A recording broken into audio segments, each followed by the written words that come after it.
Guru po rin ang Diyos. Everybody say, praise the Lord! Mga minamahal, kaya na po tayo temporaryong tumayo. Sa likod po, kaya na po dito na po kayo sa looban po, mga minamahal. To our beloved, Dudun Prince Yan Divines po sa ito pong pagdala ng banal salita ating pinakamahal na Panginoon. Praise the Lord. Hallelujah. God bless you, ang beloved Preacher Mario Rayon. Everybody say, praise the Lord. Taas yung kamay, mga minamahal. Tayo po dumalangin sa ating pinakamahal na Panginoon. Hallelujah, Jesus. Opo, dakilang Diyos, maraming salamat. Dakilang pagkataong kalamo sa amin sa araw na to ng akin, aming kamasamba, mapurihan, mapasalamatan. To remembering and cherishing or commemorating your death and sacrifices. In the cross of Calvary, the body had broken for us, Lord. And for the stripe we are healed. And for the blood that shed from your body, there is forgiveness of sins. Thank you so much, Lord. At the same time, we're remembering the birth of our beloved pastor, Nico Almeida. Maraming salamat. Dahil sa kanila, Lord, they're the factors to be used into the vineyard with our beloved noble pastor. Naligtas kami sa mystery ito. Pinagpala mo kami, Lord. Kaya, Lord, thank you so much for anointing every part of the service from the start until now, the moving of the Holy Spirit, the wonderful and awesome moving of the Spirit of its Lord.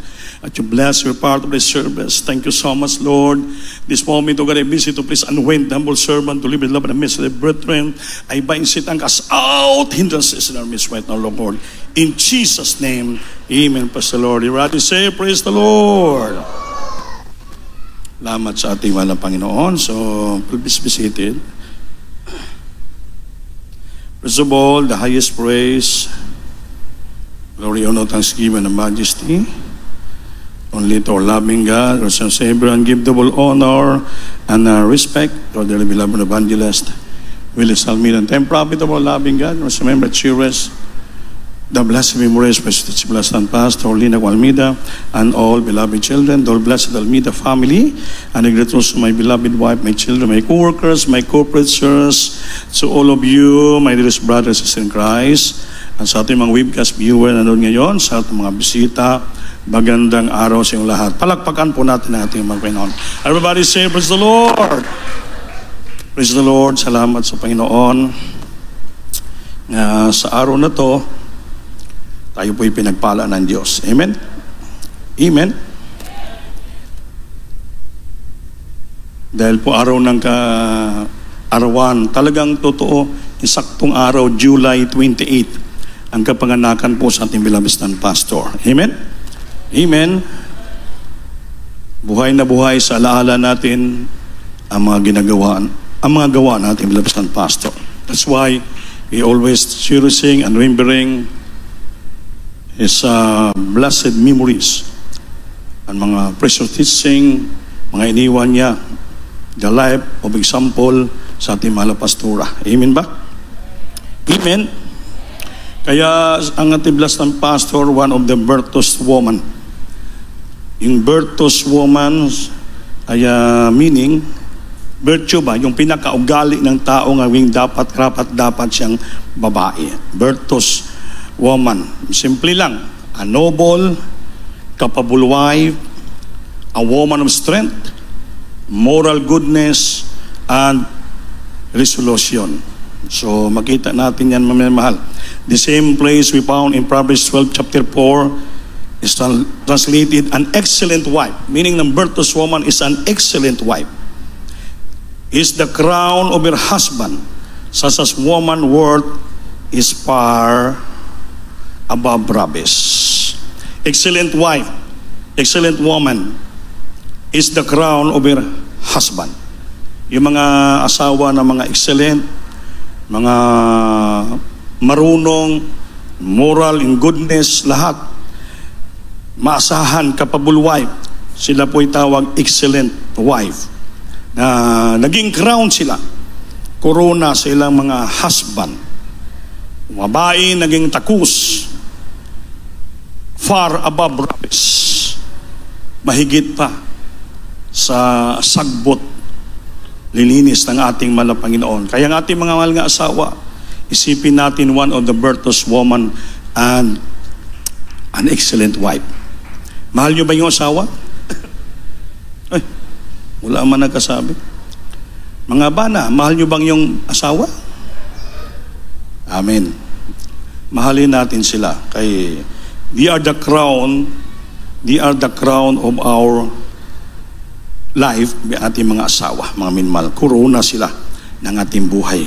Palagpakan po natin ang Panginoon. Mga minamahal, dito po tayo sa natawag na the Christian suffering.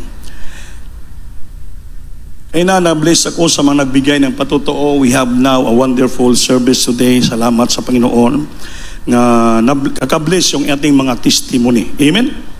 Yung ating mga naranasan nga kahirapan. Since we met the Lord from the start of our life being a Christian, talagang dumanas tayo ng kahirapan. Amen? Suffering.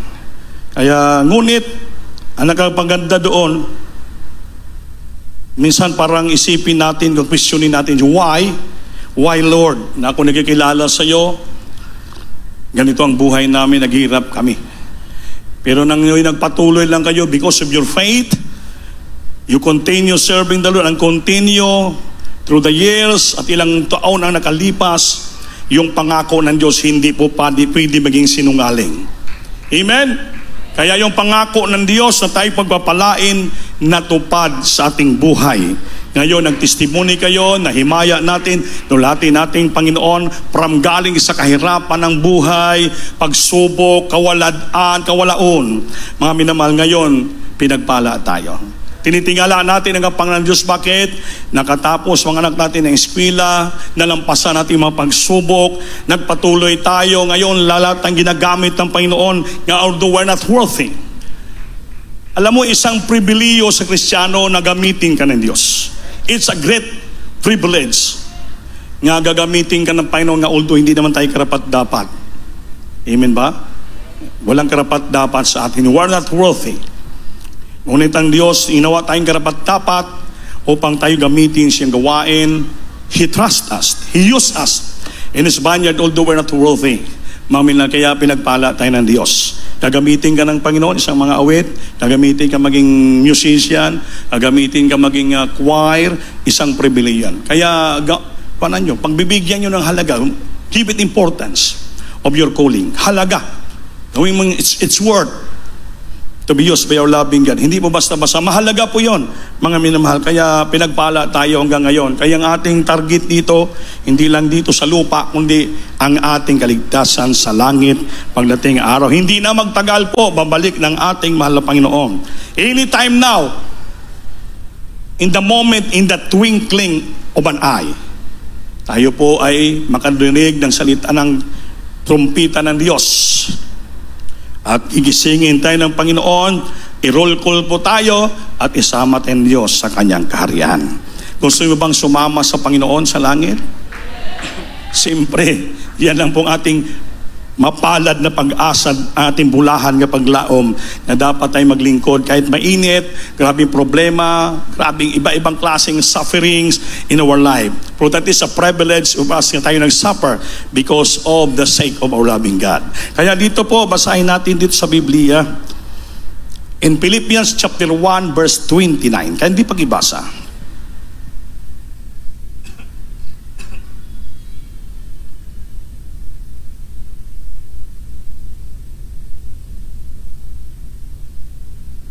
Philippians chapter 1 verse 29. Sabi dito, sige.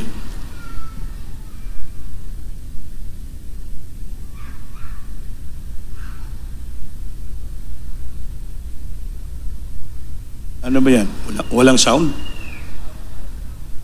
O, sound po sa Bible reader.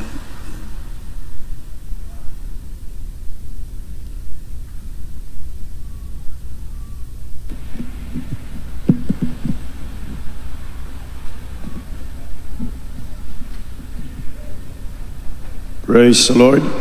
Sa aklat ng taga-Pilipos, Kabanata 1, ang talata ay 29. sapagkat sa inyo'y ipinagkaloob alang-alang kay Kristo, hindi lamang upang manampalataya sa Kanya, kundi upang magtiis din naman alang-alang sa Kanya. Amen. Palakpakan po natin Diyos, mga minamahal. Sabi dito, for unto you it is given in the behalf of Christ, not only to believe on His name, but also to suffer for His sake. Amen ba? Hindi lang daw nga tayo po'y naman ang paniniwala sa Kanya, kundi tayo rin po ay magtiis ng kahirapan dahil sa ating pinakamamahal na Panginoon. Mapalakpakan ba natin Diyos? So often, so palagi, Christians have severe and fiery trials. Some are affected bodily, others mentally, some financially, and others direct or indirect attacks of Satan. Yun pong sabi. Kadalasan daw mga Kristiyano ay nakaranas ng severe, hindi basta-basta, at umaapoy na mga pagsubok sa buhay. Ang uban napiktuan sa ilang katawan, yun na nga, mga sakit. Amen? Other mental blackout ang iba. Naging karoon ng anxiety, depression. Some financially, iba, wala ng pera, wala ng trabaho, wala ng hanap buhay. Parang naghihirap na tayo. And others indirect attack of Satan. Mayroon po iba-ibang klaseng pagsubok. Dapat maranasan, mababantayan po natin yan, mga minamahal. Ngunit sabi ng Biblia, for unto you it is given in the behalf of Christ, not only to believe on His name, but also to suffer for His sake. Hindi lang doon maniniwala tayo sa Kanya at butuo, maniniwala, manampalataya, kundi kailangan po tayo naman ay magtiis, maghirap sa magitan ng ating mahal na Panginoon. Amen ba? Kaya dapat ma-aware ang Kristiyano. So sometimes, hindi din maiwasan yon. Sabi kanina itong brother, nung nagkakilala sa Panginoon, maliliit pa yun ng mga baby, naglalakad na lang sa papuntang sambahan, nilalaman niya sa pangalan ng mga preachers dito na nauna, nga bawal yung mag-scam, mangluko sa buhis, sa mga BIR, ay bawal po yun. So, alam mo ang ginawa niya because of his faith, dahil kilala ang totoong Diyos, he resigned. Grabe, sacrificially, he resigned with his work, napagandang trabaho. So, nagtiis sila. He suffered everything. Iba-ibang pagsisikap to survive life and for his family. Lahat ginawa na nila, maliit pang mga bata nila. So, he suffered everything. Naranasan lang, walang pamasahe, naglilinya sila, nag-overnight, sumasamba sila. Lahat ginawa nila yon. Minsan nag-isip sabi niya, why Lord? Sinakripisyo ko ng trabaho ko, bakit naghirap kami? Ngunit, yung natitirang panampalataya sa pinagpatuloy nila. Pinagpatuloy nila, ilang taon ang nakalipas. They suffer a lot. Ilang taon. Ngunit, pinanghawakan nila yung pangako ng Diyos. And after that many years of sufferings, trials in the life, silang pagsumikap. Tandaan po natin, kahit may sa pagsubok tayo sa kahirapan, tandaan natin, hindi po tayo pababayaan ng Diyos. The Lord seen our suffering. Nakatingin lang ang Diyos how we continue, how we do it the will of God, how we walk in patience, pagtitiis. Nakikita yan ang Panginoon. He is the one who hold our future. Hindi tayo pabayaan dahil pangako ng Diyos yan. Deuteronomy chapter 36 verse 6 o 8, pakibasa. Anong sabi ng Panginoon dyan? Kindly pakibasa. Nakikinig ba kayo? Praise the Lord. Sa aklat ng Deuteronomeo, Kabanata 33. 31, amen. 31, ang talata ay chapter 6 or 8, makibasa lang. Sa aklat ng Deuteronomio, Kabanata 31, ang talata ay 6. Kayo'y magpakalakas at magpakatapang. Magpakalakas at magpakatapang. Huwag kayong matakot. Huwag matakot. Ni mangilabot sa kanila, sapagkat ang Panginoon mong Diyos ay siyang yumayaong kasama mo. Hindi kanya iiwan ni pababayaan kanya. Palakpakan po natin Diyos. Tingnan mo yung pangako ng Diyos. Kahit tayo nasa kahirapan, kahit tayo sa mga pagtitiis, we are in the time of sufferings, hardship, trials, etc. Ang pangako ng Diyos, kayo'y magpakalakas lang. Huwag manghina, magpakalakas, magpakatapang, ipatuloy ang paglingkod sa Diyos. Huwag kayong matakot, ni mangilabot sa kanila o matakot sa mga taong nagbabanta sa atin, sapagkat ang Panginoon mong Diyos ay siyang yumayaong kasama mo. While we are continuing serving the Lord, yumayaon tayo, yumayaong habang lumalakad tayong patuloy, continuance in serving the Lord. Sabi niya, ang Diyos ay kasama natin. Sinasamahan tayo. The Lord will go before us. He's always there. Hindi niya tayo iwanan o pabayaan. Palakpakan po natin ang Diyos. Dahil yung pangako ng Diyos, kailan naman hindi sa pwede magsinungaling. He never failed one word of His promises. Isang salita niya, He never failed. Hindi niya pwede pakyason. One word of His promise. Kaya samahan tayo ng Diyos. Bakit? Pinintulutan ng Diyos sa mga pagsubok para mayroon kang ipatotoo nga ang Diyos yung pinaglingkuran mo buhay at makapangyarihan. Dahil ang salita niya totoo, hindi tayo pabayaan ng Diyos, hindi tayo iwanan ng ating Panginoon. Siya po'y kasama natin, lumalakad, nagpapatuloy, naglingkod sa Diyos. Napakabait ng Panginoon. Everybody say, praise the Lord.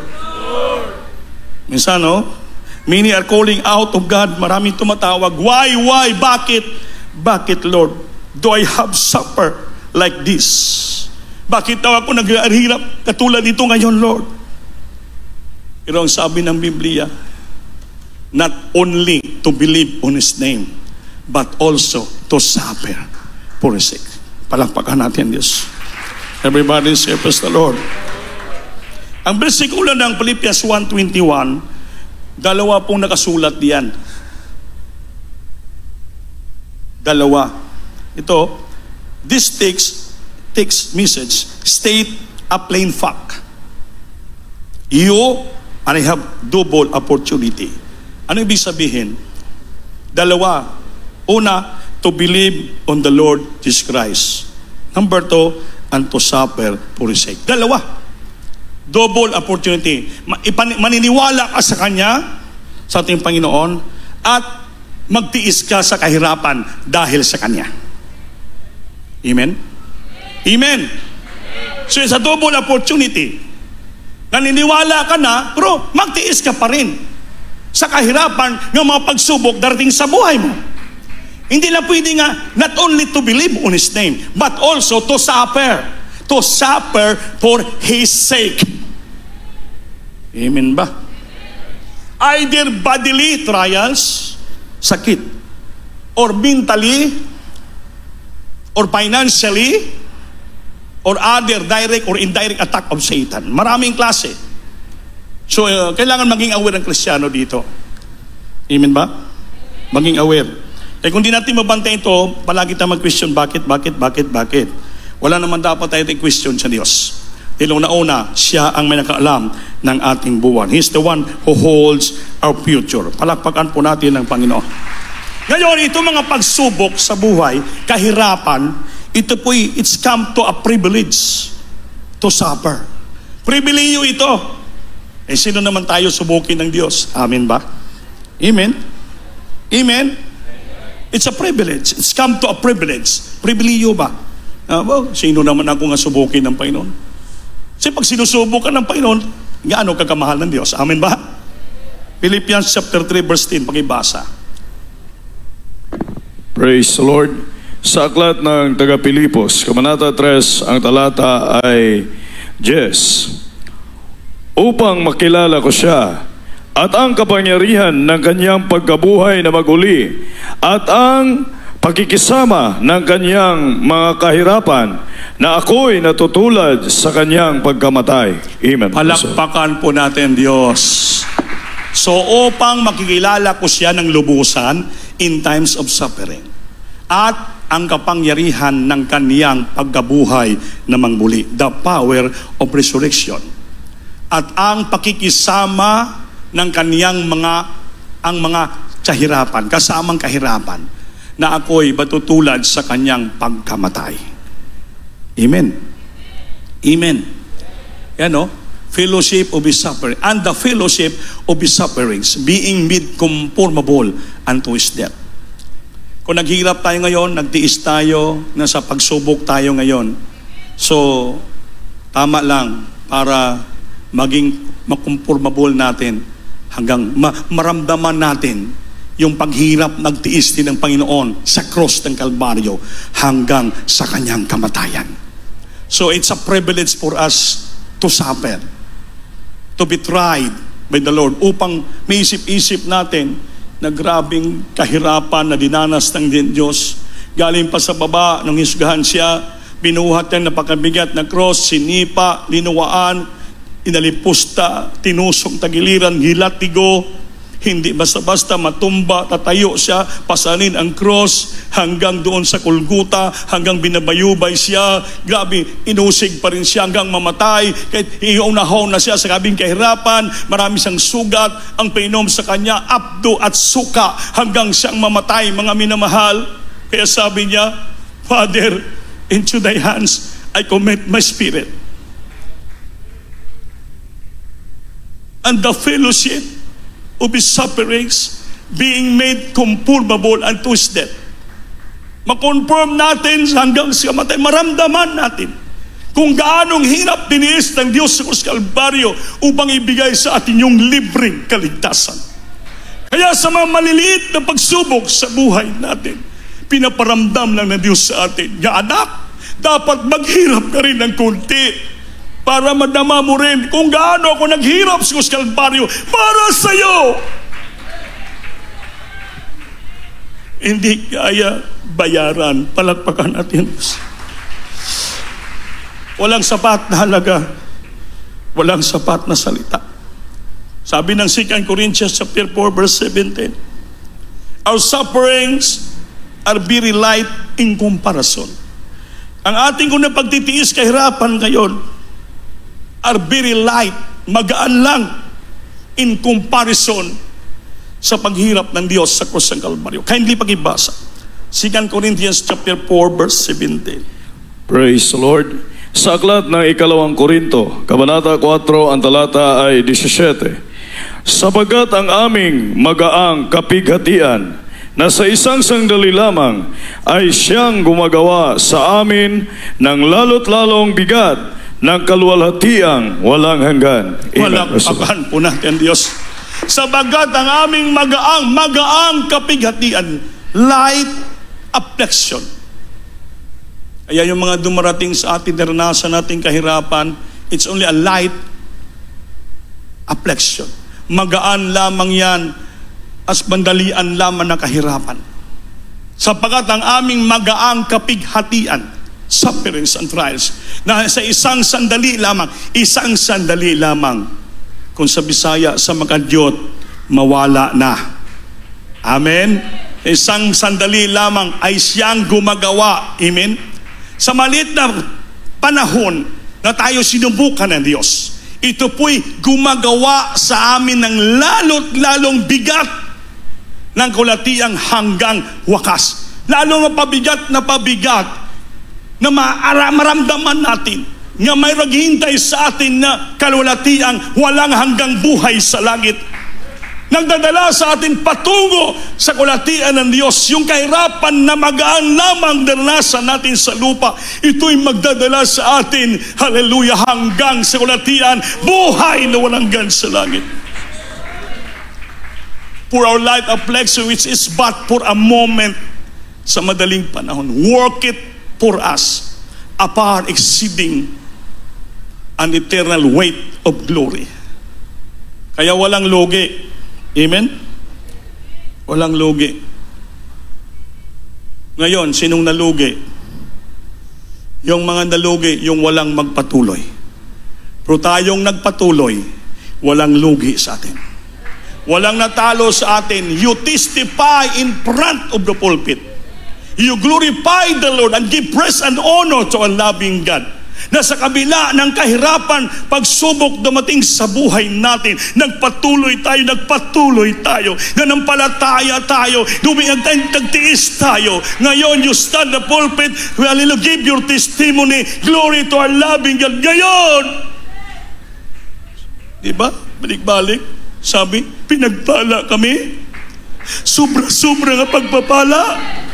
Hindi malaman yung pagpapala. Saan galing na pagpapala? Totoo ang pangako ng ating mga. Hindi tayo pinabayaan na naghihirap. Sa umpisa lang. Light affliction. In the small time, magaang kapighatian. Ngayon, pinagpala tayo ng Diyos. Itaas yung kamay, yung hindi pinagpapala. At tayo tumaas. Nahiya kayo? Sinong pinagpapala? So, ibig sabihin, totoo ang salita ng Diyos. Lahat tayo pinagpapala.